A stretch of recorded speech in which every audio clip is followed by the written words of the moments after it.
తెలంగాణలో మళ్లీ bird flu కలకలం రేపుతోంది. రంగారెడ్డి జిల్లా అబ్దుల్లాపూర్ మండలంలోని ఓ పౌల్ట్రీ ఫామ్లో వేల కొద్దీ కోళ్లు మృతి చెందాయి.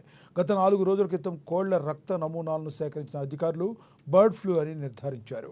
కోట్లతో ఆస్తి నష్టం జరగడంతో శోకసంద్రంలో పౌల్ట్రీ ఫామ్ యజమానులు ఆందోళన వ్యక్తం చేస్తున్నారు.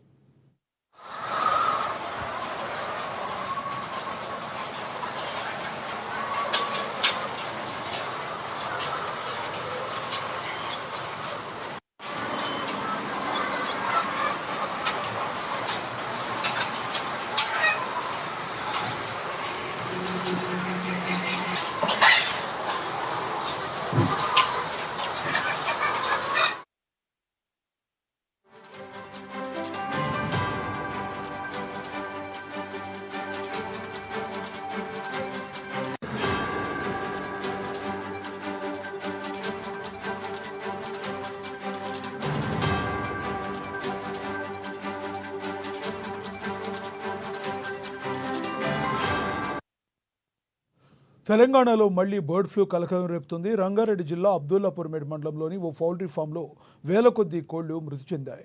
గత 4 రోజుల క్రితం కోళ్ల రక్త నమూనాలను సేకరించిన అధికారులు బర్డ్ ఫ్లూ అని నిర్ధారించారు. కోట్లతో ఆస్తి నష్టం జరగడంతో శోకసంద్రంలో పౌల్ట్రీ ఫామ్ యజమానులు ఆందోళన వ్యక్తం చేస్తున్నారు.